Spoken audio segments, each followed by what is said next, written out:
Identifying magic items sucks, but here's how to fix it. What makes magic items fun and interesting game mechanics? Essentially, they're rewards for accruing gold or dungeon delving that offer you new ways to play your character, ways you may not have planned for. I find that there's this weird metagamey aspect about magic items. The more you play D&D, the more magic items you become familiar with. You might even start to create builds that rely on certain magic items to be effective. I don't think there's any big problem with planning a build around a specific item, especially if you discuss it with your DM. If a player's excited about doing something, I normally tend to lean into it. Them working with me to create character builds that include magic items allows me to layer them throughout the campaign at cool moments, just like I would do with their character backstories. But what about when the player finds something that they never expected? A magic item with properties both ineffable and incredible. The process to identify it is either a headache or a non-issue, but neither is particularly satisfying. Let's look at ways you can identify magic items using the rules as written in the Dungeon Master's Guide. A player can use the Identify spell either instantly or as a 10-minute ritual. A player can spend a short rest in physical contact with the magic item. Potions. Potions are an exception. They can be identified instantly by taste. Blood. And that's it. The book also suggests that the DM can get hints about an item's properties as they are experimented with. Stuff like a command word etched into a ring, a feather design to suggest featherfall, or saying the boots feel springy and stridey, if they're boots of springing and striding. The book also offers a more difficult variant to item identification as well, where you can remove the ability to identify items over a short rest. Instead, they require the use of the Identify spell, experimentation, or both. Honestly, both options feel really unthematic. If a magic item can be identified in 10 minutes, then what's the point of even obfuscating what it is? You might as well have them feel a surge of power, immediately understanding what the item is as soon as they touch it. The only exception to this I can think of is if you wanted to use the Identify spell to see if a magic item is cursed.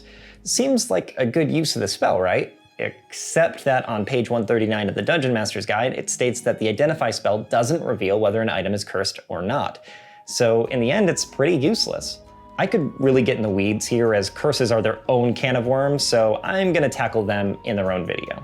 By the way, tasting potions is also strange. There's seriously no penalty for tasting something that could potentially be poison. Even Charlie and Grandpa Joe and Willy Wonka suffered the consequences of tasting something they didn't understand the properties of. If you guzzle a fizzy lifting drink in my dungeon, you're going right up into the ceiling fan. Also, when I think about the more difficult variant that requires Identify, it calls to mind very video gamey systems like Divinity Original Sin, Diablo, and Guild Wars, where magic items required special items in order to identify them. In fact, the item's properties weren't even generated until they were identified. More powerful identification tools could result in more powerful items. In my mind, you can approach magic items in D&D like a video game or like a novel, either showering your PCs in items like the former or putting a lot of emphasis on them like the latter. One thing you'll hear often is that D&D was built to be a game where characters have few magic items, with systems like attunement slots there to reinforce that. The classes are balanced to not need magic items to be effective, or at least have them doled out very slowly. For instance, the game expects that you'll have a +1 magic weapon by level 5.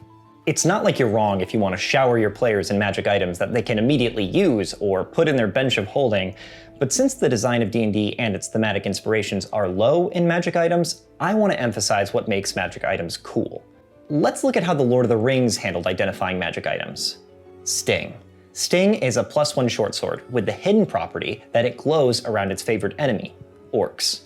In Lord of the Rings, the item is gifted to Frodo from his cousin Bilbo, who tells him of its magical properties. Bilbo, however, looted it from a troll cave, much like how your players will find items. "These look like good blades," said the wizard, half drawing them and looking at them curiously. "They were not made by any troll, nor any smith among men in these parts and days. But when we can read the runes on them, we will know more about them." Essentially, the DM allowed the wizard Gandalf to make an Arcana check to get a read on the weapons. He got a hint as to their make, but not their properties. It required going to the House of Elrond to get the full picture. Elrond knew all about runes of every kind. That day, he looked at the swords they had brought from the Troll's Lair and he said, "These are not of troll make. They are old swords, very old swords of the high elves of the west, my kin. They were made in Gondolin for the Goblin Wars. They must have come from a dragon's horde or goblin plunder, for dragons and goblins destroyed that city many ages ago. This Thorin, the rune's name Orcrist, the goblin cleaver in the ancient tongue of Gondolin. It was a famous blade. This, Gandalf, was Glamdring, foe hammer that the king of Gondolin once wore. So that's pretty thematic. But notice that Bilbo's blade was not identified specifically. This provides an opportunity later for Bilbo to discover the properties firsthand and name the blade himself. He calls it Sting after it helped free him from deadly spiders. Basically what I'm saying is that there are way too many +1 longswords in your player's inventory. If it doesn't have a name that can be garnered through identification, it should earn its name through deeds and your player's creativity. Encourage your players to find names for their magic items. Personally, I'd much rather wield Glamdring the foe hammer than a +2 greatsword versus goblins. Now what about the One Ring? Undoubtedly the most cursed object in Middle-earth, and it's in the hands of the party. Originally, no one knows the importance of this ring, merely that after experimenting with it and trying it on, the properties are revealed that it turns the wearer invisible. It's only years later, after seeing his friend again, that Gandalf begins to suspect something foul. He then goes to do research in the bowels of Minas Tirith to discover the records behind the ring and identifies its cursed nature. I think both of these examples provide direction for how to identify magic items in ways that feel both thematic and interesting. We should break magic items down into property categories. Number 1, properties that can be perceived when used. Number 2, properties that can be perceived when attuned. Number 3, properties that can be sensed with magic. Number 4, properties that must be researched.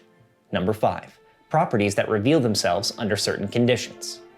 Now, I would let your players know that an item has to be attuned after they spend some time with it. Just say this item requires a closer bond with the character in order to unlock more of its secrets.